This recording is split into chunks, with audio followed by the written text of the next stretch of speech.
Hi friends, నేను మీ రాజేష్ దొంతులా. ఈరోజు మనం పర్స్పెక్టివ్ ఇన్ ఎడ్యుకేషన్ విద్యా దృక్పథాలకు సంబంధించిన గ్రాండ్ టెస్ట్ 6లోని ముఖ్యమైన ప్రశ్నల్ని తెలుసుకుందాం. అయితే ముందుగా మన ఛానల్ని సబ్స్క్రైబ్ చేయని వారు సబ్స్క్రైబ్ చేసుకోండి. అలాగే నా వీడియోస్ని లైక్ చేసి ఎక్కువ మందికి రీచ్ అయ్యేలా మీ సహాయాన్ని అందించండి. భారతీయ విద్యా చరిత్ర కాలాన్ని ఎన్ని దశలుగా వర్గీకరించవచ్చు? 6 దశలుగా. వేదకాలంలో సమస్త జ్ఞాన కేంద్రము గురువు. వేద విద్య అంతిమ లక్ష్యము మోక్ష సాధనము. మనిషి జీవితాన్ని ఎన్ని ఆశ్రమాలుగా విభజించవచ్చు? 4. వాచిక పద్ధతిలోని దశలు శ్రవణ, మనన, నిధిధ్యాస. మననంలో ఈ క్రియ జరుగును. వల్లె వేయడం, చర్చ చేయడం.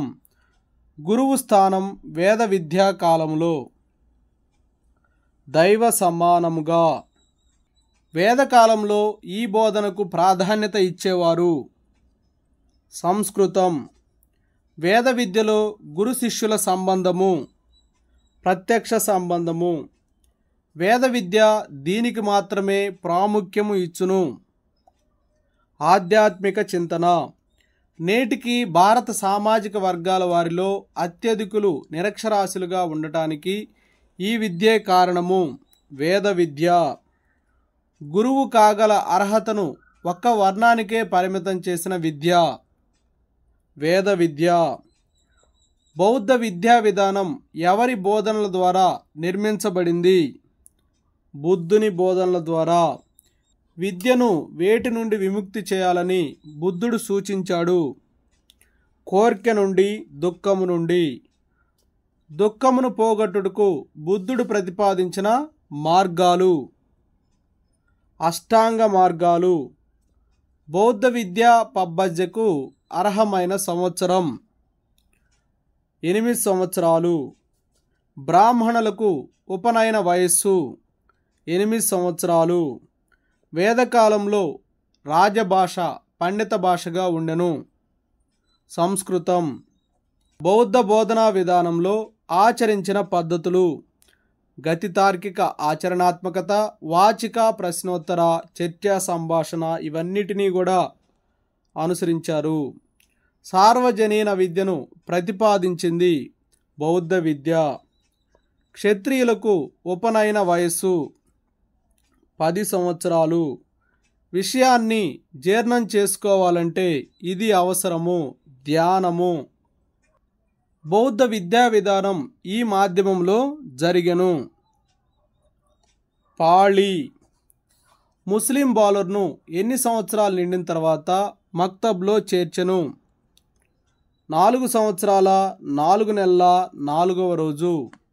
యునానీ వైద్యము వీరికి సంబంధించింది. ముస్లింలు. ఈ విద్యా విధానంలో దండించడం అనుమతించబడింది. ముస్లిం విద్య.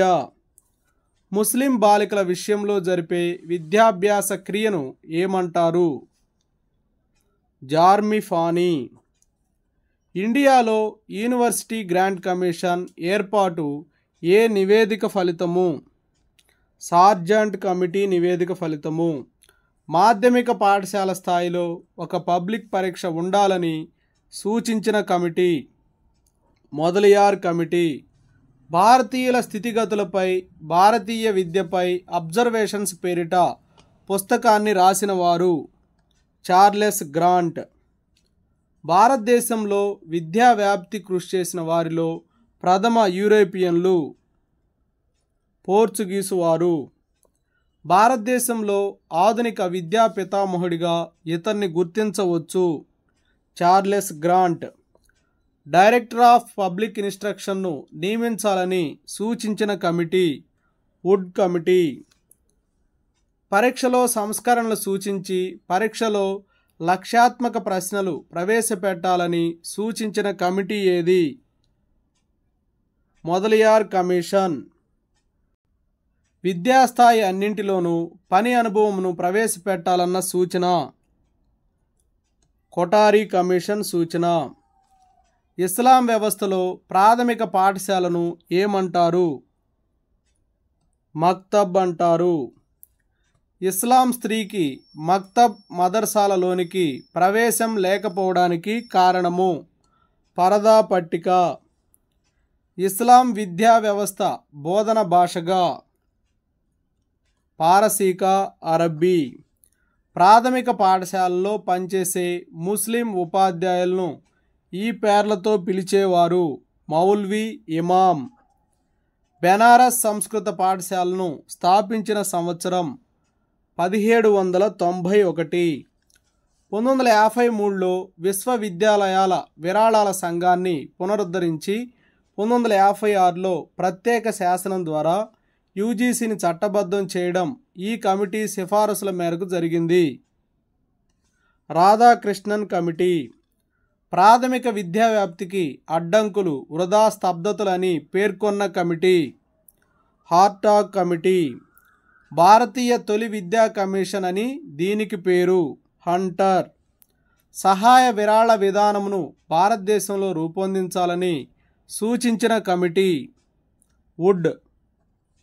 భారతదేశంలో మొదటి ఆధునిక కళాశాల సెయింట్ ఆన్స్ను బొంబాయిలో స్థాపించిన వారు ఫ్రాన్సిస్ జేవియర్.